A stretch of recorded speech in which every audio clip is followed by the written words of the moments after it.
Climate change और जलवायु परिवर्तन मतलब कि पृथ्वी के क्लाइमेट में एक लॉन्ग टर्म बदलाव आना, जैसे कि टेम्परेचर में चेंज आना, वर्षा, हवा के पैटर्न में चेंज आना और भी बहुत कुछ। ये मुख्य रूप से ह्यूमन एक्टिविटीज़ की वजह से होता है, खास करके वातावरण में ग्रीन हाउस गैसेस जैसे कार्बन डाइऑक्साइड के एमिशन होने से।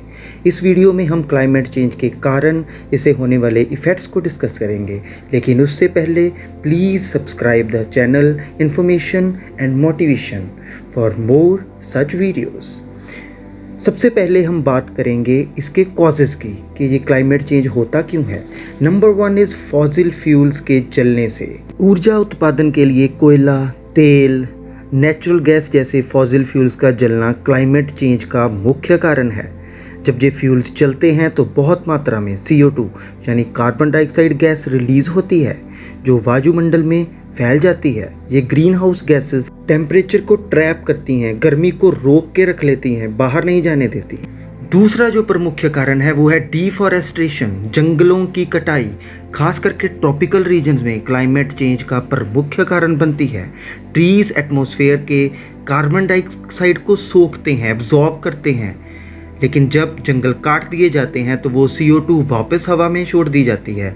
इसके अलावा जितने पेड़ कम होंगे उतना ही वो कम CO2 को एब्जॉर्ब करेंगे। अगला कारण है इंडस्ट्रियल प्रोसेस। कुछ औद्योगिक प्रतिक्रियाएं एटमॉस्फेयर में शक्तिशाली ग्रीन हाउस गैसेस को छोड़ती हैं। फॉर एग्जांपल हाइड्रोक्लोरोकार्बन, क्लोरोफ्लोरोकार्बन और सिंथेटिक केमिकल्स जो रेफ्रिजरेटर्स, ACs और एरोसोल्स में यूज़ होते हैं। ये सारे कंपोनेंट एटमॉस्फेयर पर एक अच्छा खासा वार्मिंग प्रभाव डालते हैं। इनसे निकलने वाली ये powerful green house gases temperature को होल्ड करती है और ग्लोबल वार्मिंग का एक मेन रीज़न बनती है। कुछ एग्रीकल्चर एक्टिविटीज़, खास करके पशुधन उत्पादन और राइस प्रोडक्शन, केमिकल चेंज में अपना योगदान देते हैं। कैटल डाइजेशन के दौरान मीथेन जो एक ग्रीन हाउस गैस है उसे रिलीज़ करते हैं, और चावल की खेती में जो पानी खेतों में खड़ा रहता है उससे भी मीथेन गैस निकलती है। चावल की खेती में बहुत पानी की ज़रूरत पड़ती है। कई स्टेट्स में इसके लिए बहुत क्वांटिटी में अंडरग्राउंड वाटर यूज़ होता है। उससे वाटर क्राइसिस आ रहा है, उसके साथ अर्थ का टेम्परेचर बढ़ रहा है।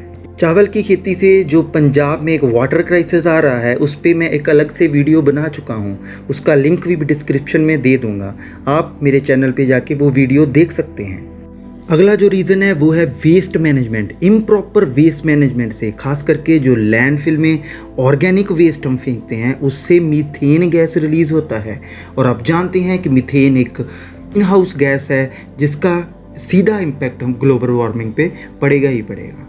ये थे क्लाइमेट चेंज के कारण, और अब हम देखेंगे कि क्लाइमेट चेंज से कौन कौन से प्रभाव पड़ रहे हैं, क्या इम्पैक्ट पड़ रहे हैं हमारे एटमॉस्फेयर पे, हमारी अर्थ पे क्लाइमेट चेंज होने से। सबसे पहला और सबसे खतरनाक जो प्रभाव है वो है राइज इन टेम्परेचर और ग्लोबल वार्मिंग। ग्लोबल वार्मिंग जो क्लाइमेट चेंज की वजह से आ रही है उससे पृथ्वी का टेम्परेचर बढ़ रहा है। उसकी वजह से हीट वेव्स, जंगल में आग लगना जैसी प्रॉब्लम्स आ रही हैं। बढ़ते टेम्परेचर की वजह से ग्लेशियर्स और आइस कैप्स पिघल रहे हैं। पहाड़ों पर्वतों की सारी आइस मेल्ट हो रही है इस तापमान की वजह से, और उससे क्या हो रहा है, सी लेवल राइज। जैसे जैसे बर्फ पिघलती है समुद्र का पानी का स्तर बढ़ता है, इससे कोस्टल इरोजन होता है और फ्रेश वाटर सोर्सेज में सॉल्ट वाटर इंट्रूजन बढ़ जाता है। नेक्स्ट है चेंजेस इन प्रेसिपिटेशन पैटर्न। जलवायु परिवर्तन वर्षा के पैटर्न को प्रभावित करता है, जिससे रेनफॉल डिस्ट्रीब्यूशन में असर पड़ता है। इसके परिणाम स्वरूप कुछ क्षेत्रों में तीव्र वर्षा हो जाती है, बाढ़ आ जाती है, और बाकी कुछ क्षेत्रों में सूखा पड़ जाता है। पानी की एक बूंद को तरसते हैं लोग काफ़ी टाइम तक। क्लाइमेट चेंज होने से इकोसिस्टम के पे बहुत ज़्यादा प्रभाव पड़ता है।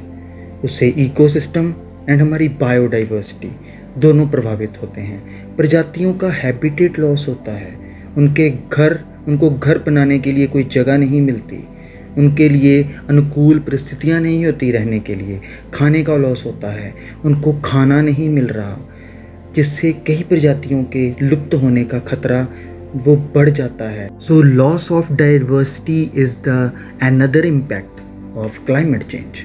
अब तक हमने देखा कि क्लाइमेट चेंज के क्या कॉजेज़ हैं, उसके क्या कारण हैं, और उसके बाद हमने देखा कि उसका इम्पैक्ट क्या बढ़ रहा है हमारी धरती पे, हम पे। अब सबसे ज़रूरी बात, हम क्लाइमेट चेंज के प्रभावों को कम कैसे कर सकते हैं, कैसे रोक सकते हैं इन्हें। सबसे पहला है reduce green house gas emission. Green houses गैसों का रिलीज़ कम हो, इसके लिए हमें फ्यूल्स का यूज़ कम करना पड़ेगा। फ्यूल्स की जगह पे हमें रीन्यूएबल रिसोर्सेज जैसे solar energy, wind energy, hydro energy, geothermal power, उनको यूज़ करना पड़ेगा, उनका यूज़ बढ़ाना पड़ेगा ताकि फ्यूल का यूज़ कम हो और ये जो ग्रीन हाउसेस गैसें हैं ये कम रिलीज़ हों।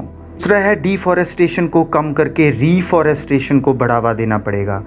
पेड़ पौधे लगाने पड़ेंगे ताकि जो ग्रीन हाउसेस गैसेस अब्जॉर्ब हो सकें और हमारा टेम्परेचर वो ना। मौजूदा जो जंगल हैं उन्हें प्रिजर्व करना चाहिए और जंगल जो हैं उन्हें उगाना चाहिए, जिससे क्या होगा, हमारी धरती का टेम्परेचर कम होगा और इकोसिस्टम जो हम खो रहे हैं वो रीस्टोर हो पाएगा। उसका रीस्टोर होना भी बहुत ज़रूरी है। जंगल बचने से प्रजातियों के घर भी सुरक्षित रहेंगे, उनका खाना भी सुरक्षित रहेगा, तो वो लुप्त होने के उनके चांसेस हैं वो बहुत कम हो जाते हैं, तो हमारा इकोसिस्टम बच जाएगा। इसके लिए हमें क्या करना होगा, खुद को भी टीच करना होगा और दूसरों को भी अवेयर करना होगा।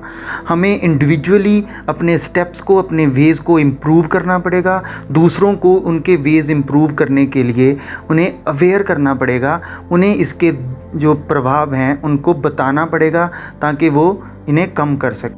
क्लाइमेट चेंज की प्रॉब्लम एक बहुत बड़ी प्रॉब्लम है। अर्थ को बचाने के लिए और अपने भविष्य को सुरक्षित करने के लिए, अपने लिए भी और आने वाली जनरेशन्स के लिए भी हमें कुछ सावधानियां बरतनी ही पड़ेंगी। इसके लिए हमें व्यक्तिगत तौर पे और कलेक्टिव दोनों तरह के एफर्ट्स की ज़रूरत है।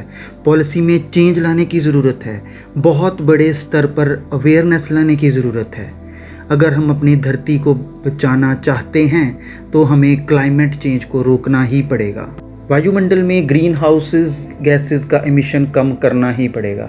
हम अपनी रोज़ाना ज़िंदगी को अगर हम देखेंगे कि हम कौन से फ्यूल यूज़ कर रहे हैं, डेली बेसिस पे हम क्या यूज़ कर रहे हैं जिससे हमारे वातावरण को नुकसान पहुंच रहा है, उन एक्टिविटीज़ को, उन हैबिट्स को चेंज करके ही हम कुछ ना कुछ सुधार अपने क्लाइमेट में ला सकते हैं। इसके अलावा बहुत ज़रूरी है पानी को बचाना।